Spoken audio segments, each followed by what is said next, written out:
guess your impressions of joining the 49ers and what you're getting yourself into here. It's just first-class organization in every way. I think it just really starts with Kyle and John, what great teammates they are to one another, and just meeting Jed and Dr. York, ownership, just so impressed with them, and I think teaming up with our personnel department and seeing what a talented group that is, and our coaching staff's been really, really fun to work with, and and the best part is teaming up with these players. Once they got back in the building, it's been fun to get started on all the hard work. Did you know much about Kyle and John? I guess was the exhibition, that preseason scrimmages a couple of years ago, was that where you kind of hit it off Kyle, with them first? Yeah, Kyle and I have gotten to know each other, I think, a lot better over the last 3 or 4 years. Yeah. Just I think we've gained so much respect for one another, having to face each other. And really, ever since I've been in the NFL, we've played against Kyle in one, shape or form. Whether it's been a regular season game, practiced with him, a couple times when I was when I was with Denver, and then when I was with the Chargers. So, I've seen this program grow. It's something that John and Kyle and I talked about, and so very excited to get to work with those guys. How much did you know about Nick Sorensen coming into this, and how has your relationship with him developed? Yeah, I knew a lot about Nick through the people that he was with in Seattle.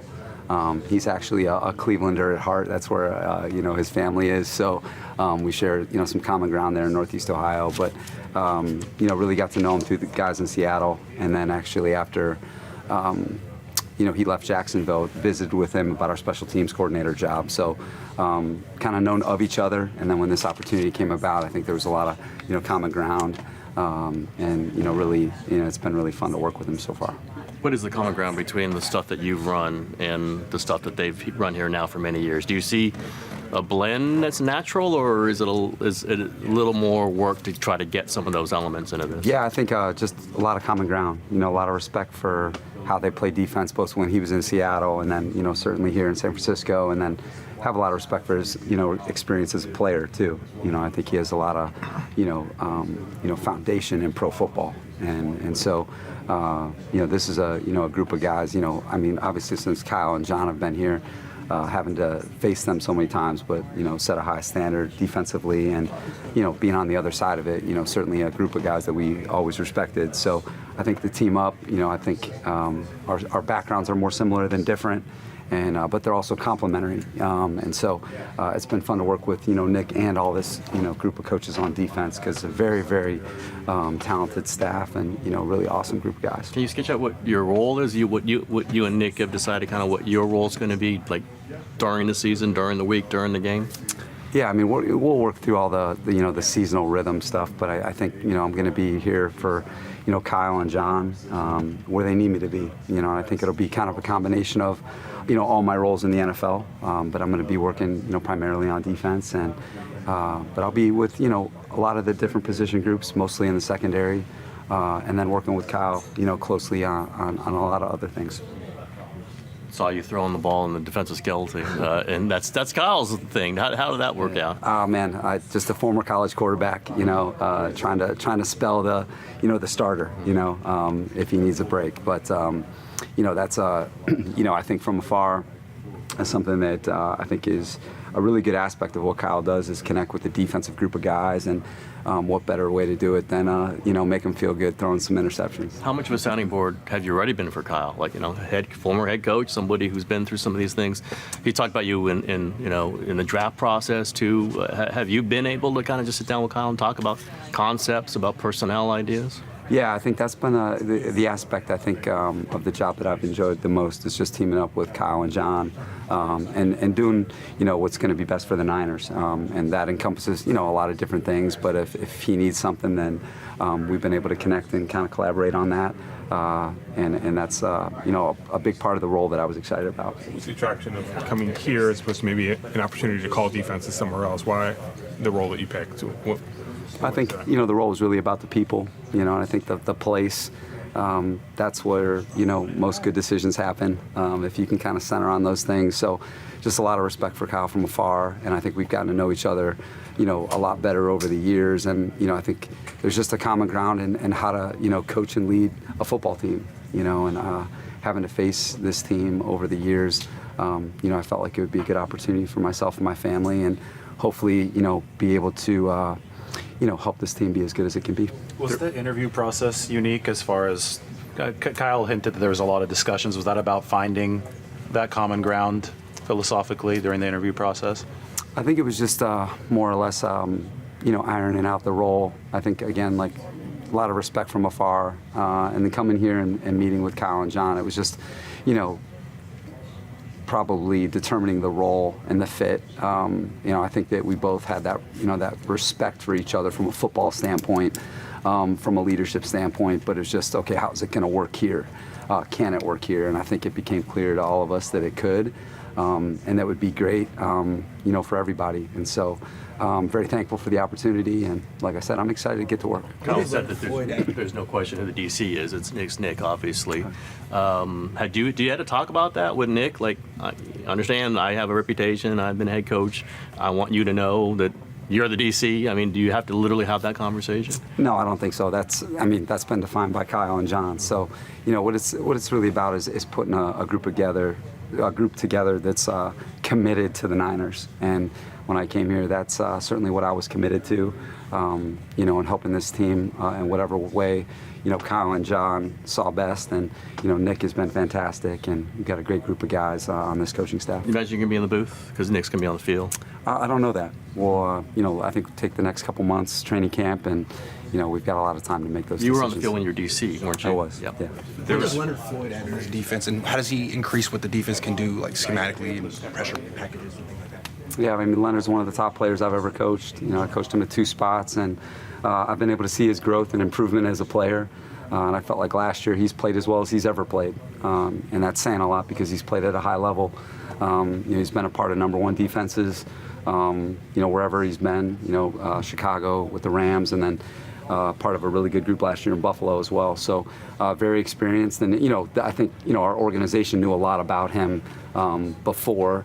I think me coming here, filling in, whatever gaps they needed. But, Leonard's resume speaks for itself, and I think he's going to be a great fit for this team and our style of play. And I think teaming up with this group of guys that's already here, excited to see what he can do. You had to strategize against this offense, I think maybe 2 years ago, right? When they had McCaffrey just coming aboard. Sure. I guess what struck you about the offense and maybe how it's transitioned and just what McCaffrey brings to it? Yeah, well, Christian, he's one of the toughest covers in the league.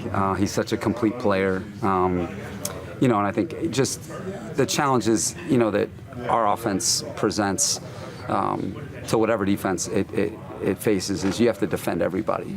And I think that's the, I think the strength of their offense is you have to defend everybody, and that they truly have a style of play that you also have to deal with from a technique standpoint, from a physicality standpoint, and and I think Christian, when they made that move, it really allowed their offense to affect the entire field, both in the running game and in the passing game, because he's such a weapon. I'm excited to team up with him instead of having to defend him. There were some really dynamic defenses around the league that seemed to sort of dictate the game, where it almost seemed like offenses were reacting to what they were doing. I think the Ravens were a good example of that. What are the challenges in trying to install, whether it's post-snap rotation or, exotic blitzes? What are the challenges in trying to get stuff that is kind of complex but make it simple for players to actually understand in a variety of circumstances? Yeah, I think you got to have enough flexibility within your defense to take advantage of your players, because it starts with your defense. But then you're always trying to make it tough on the offense post snap. The best players in the league, best coaches in the league, post snap, pre snap, if they know exactly what's happening, then you're multiplying their chances of being successful. And so you got to make them operate post snap. I think it's such a scheme world now where every play is on a can, and it's and there's a reason for that, so that they can call plays against ideal looks. So you're trying to present different looks And if you're going to do that, and if you're going to play different stuff, whether it's front coverage pressure, you got to make sure it's tied together. And the only way that's going to happen is if, as a unit, you have command over it. So you got to be able to teach conceptually, and you got to do what your guys can handle. And so, but all the scheme in the world isn't going to help you on Sunday. You got to be a technique-oriented team. And that's something that our program here is known for, is style of play. And so that's what we got to focus on always, is our style of play. You're going from one Bosa to another Bosa. Yeah. I guess, are there similarities that work defensively, or what do you see out of Nick? Yeah, they're both special players. Very fortunate to coach both of them. I think coming here, I think having to, face Nick, you know what a challenge he is, and I've coached, Khalil Mack, Von Miller, Bradley Chubb, Leonard Floyd, and Nick's always a guy that we would watch. And I think, when I've been other places and we've had to face him, you just know the type of respect that he has in the game plan, that he's a true matchup player and, one of the top players in the league. And I think I've gained a deeper appreciation of his game being here up close. And, Chris has done such a good job with him. And, Nick is, one of the top players in the league. You mentioned Demo and that versatility. Do you have a preference on where you'd like him to be, or do you want him to be someone who can go in and out during games? As long as he's on the field, I'm good, because it gives us a weapon. We know we can put him inside and match up against good receivers, in the slot, and also we know he can play outside. And then also what that means, if he outside, we can bring somebody else in, like Ronaldo Green, Sammy Womack, Chase Lucas, Keeman Hall, all the guys that we've been repping at nickel. So he give us that versatility and give us our defense more flexibility, to do what we need to do on the personnel back end, depending on the matchups that we seeing that week. What kind of leap did he make last year, and how did he do it, in your opinion? Mentally, he made his biggest jump. I think the game slowed down for him. He played outside and inside. Most of his snaps was outside. He played at a high level. The game slowed down for him. He did a hell of a job inside that nickel. He done an unbelievable job outside. The thing that jumps off that tape was just his playmaking ability on the ball. I think he had 10 PBUs and 3 INTs, so he got his hands on a lot of balls last year. Give him credit. He's been putting in the work every day, so I look for him to take another step forward this year. What do you see from Malik Mustafa? Everything that I see on tape, a guy that plays fast, physical, violent. The thing is, he's very smart. He has a strong work ethic. I definitely can say that. Sometimes, he beat me to my office, already as a rookie. And I'm like, dude, what are you still doing? What are you doing here? And we walking at the same time. So it says a lot about who he is. He's a very smart player. When I look at him, I know he's built. I wish I had a body like he did, especially up top. But when you're looking at him, he's a guy that got good feet and good hips. He's a very fluid athlete. You wouldn't think that for a guy that's that stout, 5'9", 208. Have fluid hips, but he got fluid hips. He got good feet. Very smart. He's versatile. Does a lot of things on the back end. When you watch the tape, he can come down in the box. He can bang. He can blitz. He's one of the best tackler guys, best tackling DBs in the draft. Which that what we prefer as defense. You want guys that can tackle. Because when I tell guys what's your number one stat? Your number one stat is gonna be tackles. You're going to be making more tackles than anything else, so you need a guy that can tackle and have the right mindset and the mentality. And on top of that, just his versatility. We need versatile DBs, the guys that can come down on the slot. Guys can play deep, can play cover two, can play high, can play in the post, and that's something that he done at Wake Forest, but not a lot of it, but he did put it on tape. So I'm excited about him. He's getting better each and every day, every time he step on the field. This might sound like a random question, but you're one of the few guys that's been on this staff since the beginning, since Kyle first got here. Richard Sherman, when he came in here, a lot of guys still talk about him and his impact. I'm wondering what you think. What's kind of the lasting impact of Sherman on this group and really this team? Sherman, unbelievable leader. I say he one of the smartest players I've ever been around. Probably the smartest player I ever coached. When you're looking at players like him, the biggest thing with him, just his leadership, his football IQ. He been in our scheme for a long time. He played in the scheme his whole career. So when he got here, he was out there a coach on the field. He communicated, making all the checks. Same thing as Fred was. Fred, a Mike linebacker, he making all the checks on the field. That's what Sherm did on the front and back end. And he was always a student of the game. And one thing during the offseason, we have teach tape. So when we teach the guys, we show them tapes, clips, of a certain technique from a corner, you playing press man, what that press man technique should look like. And Sherm, as a teach tape, he always on that tape. You know, what it ain't got to be press man, it can be zebra bell technique, just a technique within our scheme. So he always on the teach tape. And the only way you get on the teach tape, that clip got to be perfect. You know, the best way. So it's the best clip. And I'm going to show it every year to the guys, like, hey, watch Richard Sherman here, you know, year 12, year 13 and whatnot, and watch him execute this technique. And I tell him, hey, give me a better technique, and I stop showing it. But it never happens. So, but just for them guys to know, understand who Sherm is. Now I know he's in broadcast. Them guys know exactly who he is. He done at a high level, one of the best corners to play in the game. When you mention that to the DBs and then you show them on tape, their eyebrows lit up, you know, their eyes lit up. So, you know, you got them right then and there and you're able to coach them. You know, then you can call Sherm too as well. Hey, Sherm, talk to this young guy. So, you know, that pays off too as well. Have you had moments like that where you needed to call him in? I have that many moments I didn't talk to him about a certain player, or I may tell a certain player to reach out to him. What flashes have you seen from Bernardo Green early? Smooth athlete, you know, very mature. He's fluid.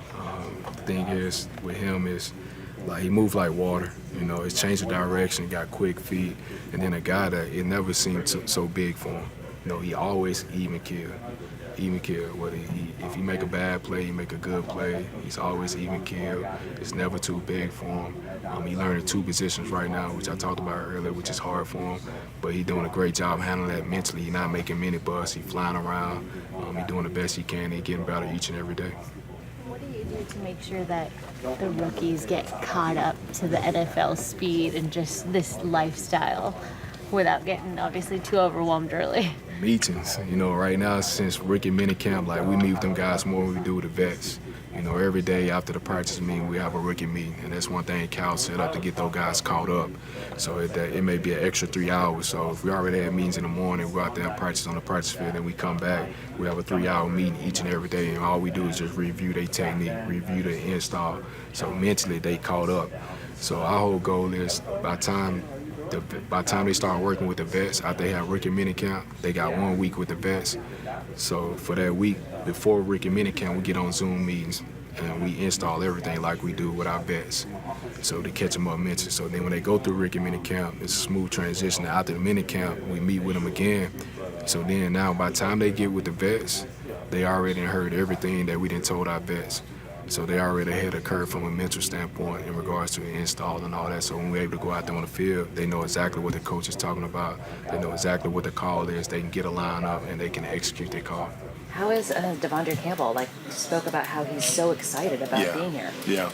Well, he's been awesome, man. You know, I've been watching him play for a long time. And when he was a rookie in, I think, 2016 at Atlanta, and you know, it's his 9th year in the league now, and he's gravitating to our system, and he's just such a good awareness and coverage, and you know, his ability to still run and play, and so we're excited about having him, and he will fit good in our system. I mean, how exciting is it to hear a guy's opinion where he says that, you know, it's been a long time since he's really enjoyed football, and now he really is feeling the enjoyment again. Yeah, well, we try to build a culture here that, you know, we have fun playing the game, but we're detailed in what we do, and we try not to let players play in gray area and just give him exactly what he's supposed to do. And as a player, that's what you want, and where you can capitalize on your ability and be the best you can be, and we're seeing that in him, that he's flourishing and his ability. You know, he's long and tall, and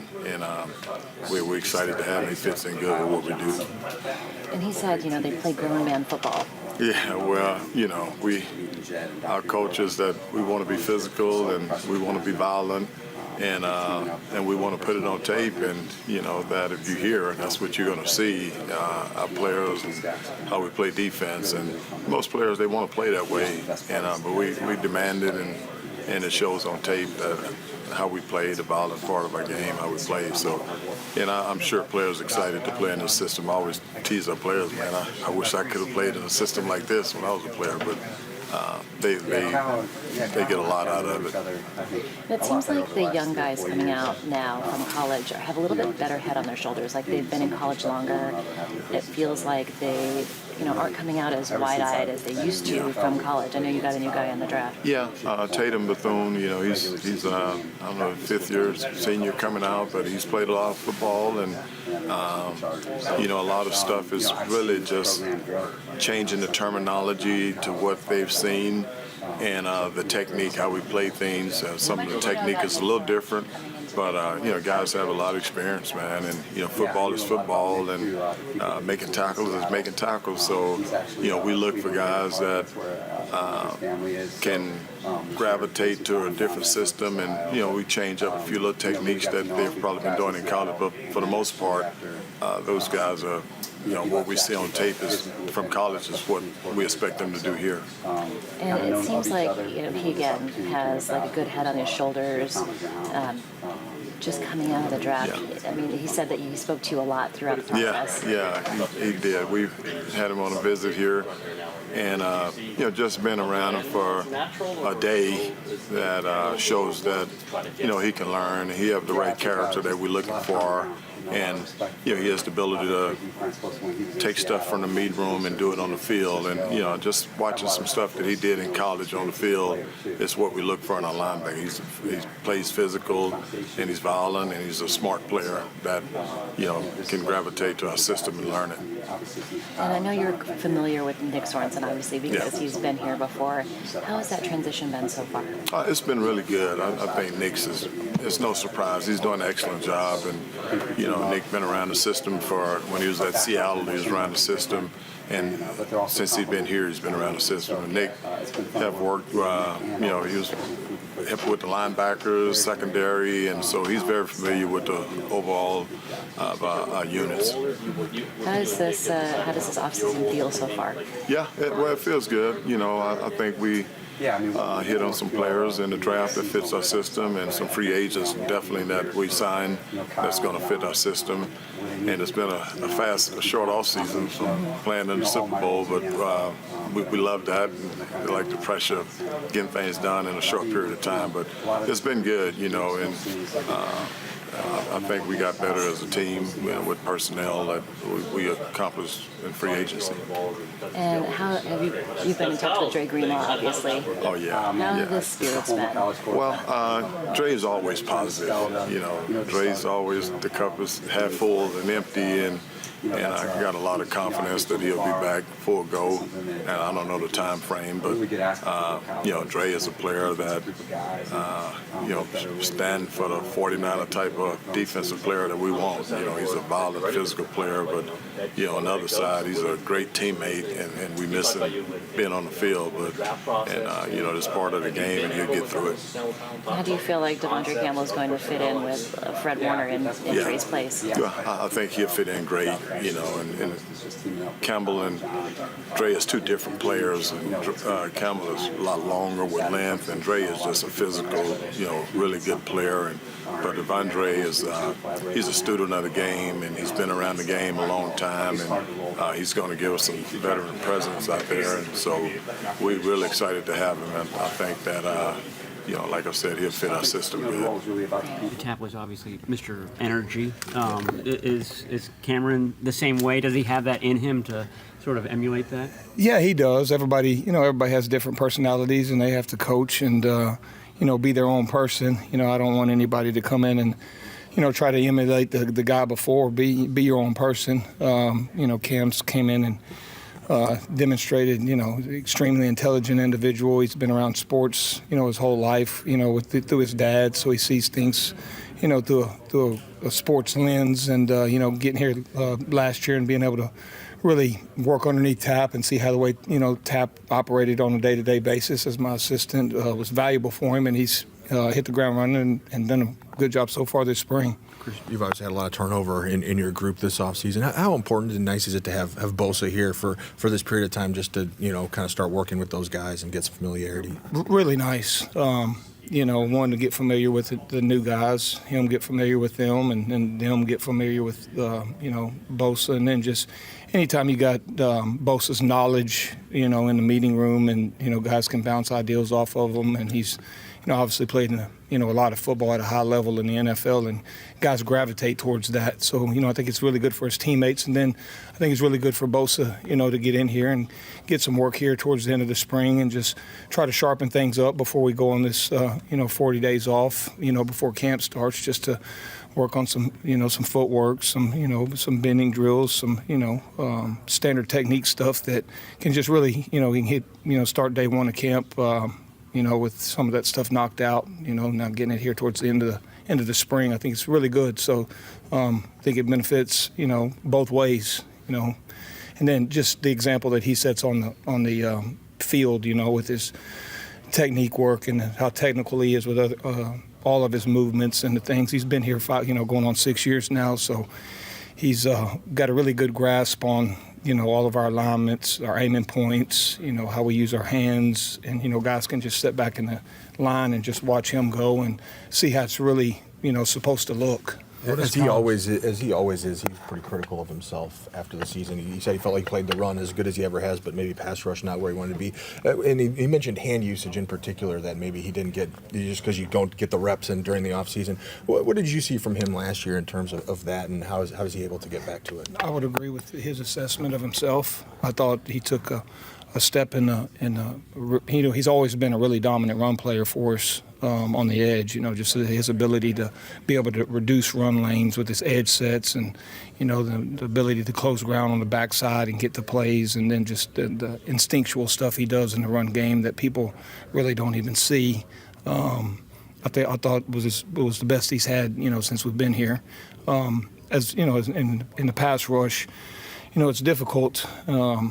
To with the contract stuff and just miss everything. And then, he does a lot of that honing in stuff during camp where he gets the reps versus Trent and the one-on-ones versus Trent. And those are like really valuable reps going against, the best of the best daily.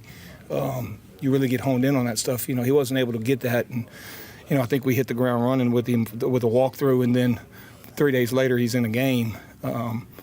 It's even when you're one of the best in the world at doing what you do, that's a difficult task.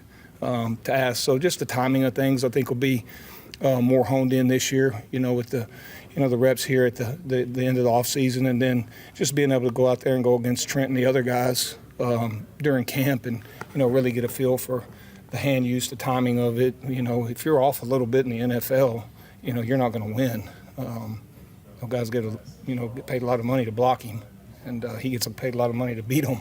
So it's a battle of small, minute details that I think, early in the season should pay off with the amount of work he's going to be able to put into it going into it. Chris, tell us about Collins and Elliott. We haven't seen a lot of them. What do they bring to the table? What are their strengths and weaknesses as you see it? Start with Malik. It goes way back with Malik. I really liked him coming out of Nebraska. Just the explosion that he can generate through his lower body jumps off the tape. Like, he can play in the backfield, he can recreate the line of scrimmage, he can knock guards back, and he's really athletic on the backside to make plays. And then is the ability to manipulate things in the pass rush. Get a guard to lean one way and beat him another. Work edges on pass rush, and then when guards sit back and try to take those things away from him, has the ability to. With the strength he has in his lower body, he's got a really thick, strong lower body that he can convert stuff into power when needed. He's been a good player in the NFL for a long time. I've always liked his skill set. I think his skill set's tailor-made, kind of to play the attack style nature that, he's played in some attack schemes throughout his career. Last year, he was down there with Houston, so there'll be a lot of familiarity, going from working with D'Amico and those guys down there in Houston to coming here and doing very similar type things. Then with Jordan, again, it goes back to, we really liked him coming out of college, out of Missouri, and when we were looking at him, and then, we got drafted by Cleveland and played for Chris Kiffin, who was my assistant in 2019, and then played for Jim Swartz last year, who's one of my main mentors in the NFL. He gave him my first job in the NFL, and just watching him there, I think Jordan just brings the size element that, you know, a guy like DJ Jones brought to the middle of our defense. You know, that 320-pound plus frame that also brings extreme, you know, explosion through contact, ability to knock back double teams and dominate singles in the run game, and then a big man that can really reduce the pocket into the quarterback's lap with the strength and the power he's able to generate, you know, through his lower body, through his hands. Just a guy that, you know, early on we kind of targeted, you know, and then, you know, just the work that he did in Cleveland, you know, the people that we contacted there that I know really well, you know, said that, you know, thought he'd be a really good fit personality-wise here, and he's been awesome. Brings size to our defense, strength to our defense, knock back to our defense from the interior. What about Leonard Floyd? What does he add to the group? Length, very, very explosive, experience, durability, and then just a guy that's played a lot of football and is still a sponge, learning new techniques here and doing different things. He's been very, very detail-oriented in what we're trying to teach here because it's a little bit different. He's done a lot of different things throughout his career, from, you know, a lot of, you know, standing up in a two-point, then three, you know, getting down in a three-point stance. He's done a lot, you know, over his career. And then he's always just been, anytime you plug on the tape of him, he's just always been a productive player, whether it be, you know, rushing a passer, you know, whether it be in the run game, just the relentlessness that he, you know, plays the game with. He's always, you know, he's always pursuing the ball, and he has the length and the speed to affect plays, you know, 100 yards, about 53 and a half, just to, you know, protect every, you know, you hear the old cliche, protect every blade of grass. There's certain guys that have the, you know, natural talent and athletic ability to truly do that, and he's one of those types. He's long, he can run. Then just his mindset, just the way, you know, his love for the game, you know, jumps off the tape, and everything you hear about him throughout his career. I go back with Leonard as well, you know, went and met with him at Georgia night before his pro day, spent some time with him, got to spend some time with him after his pro day.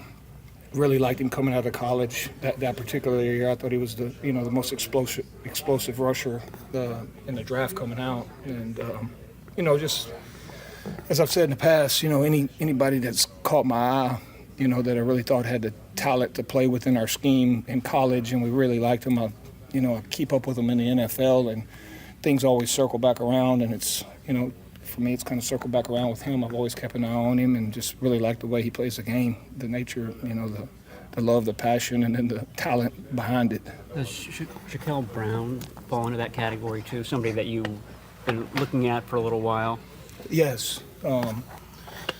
Got started on him last year in the draft out of Troy, you know, and just watching it on film, and it's a little different scheme at Troy than what we run here, and just tried to, you know, see if the skill set that he had within his body translated to our scheme. And so, yeah, we brought him in for a 30 visit, and, you know, we had draftable grades on him, and then, you know, after the draft, we really pursued him really hard as an undrafted free agent, ended up losing out, you know, to Tennessee on him. So, you know, when the waiver came out that we saw that he went through an injury last year, and then saw that, you know, the waiver came out that he had been released at Tennessee, you know, we were on the phone with him pretty quick to see, you know, get him in for a workout, kind of see where he was from a conditioning standpoint, and see where he was, you know, coming off the injury that he had last year. And he checked all the boxes there, so he's a guy that we're excited to, you know, move forward with and work with and progress and try to just get a little bit better every single day with him. Evan Anderson is a big-bodied guy. You guys don't have necessarily a lot of two-gappers, but he definitely qualifies. He's played at 360. He's dropped down to 320. Where is he now? What's he look like to you? Were you instrumental in bringing him here? Yeah, you know, and another guy, you know, just watching Evan play in college, you know, I think he's, you know, that's about his weight. You know, I think he's down to about 315 right now, which is good, kind of the targeted weight we kind of envisioned him. But just watching him play in college, you know, just every time I plugged on the tape of him, he just kind of reminded me of a guy we've had here in the past, DJ Jones. Mm-hmm. You know, with just the strong with the explosive traits in his lower body to be able to really, explode out of his stance, recreate a line of scrimmage, knock back guards. Some of the things that DJ Jones did for us down there, playing the 2-eye, from 2019 through 21, and just the effect that, DJ had on teams in the run game, blocking him at the 2-eye made things difficult for other teams in the run game. And, I saw a lot of those same qualities in Evan. Really quick feet, can change directions really fast, has really thick, explosive lower body, has natural leverage built into his body. So, he's another young guy that we're really excited, just to see, him come in here every single day and work as hard as he can and stack one day on top of the next and get a little bit better every single day and see where it, ends up here come September.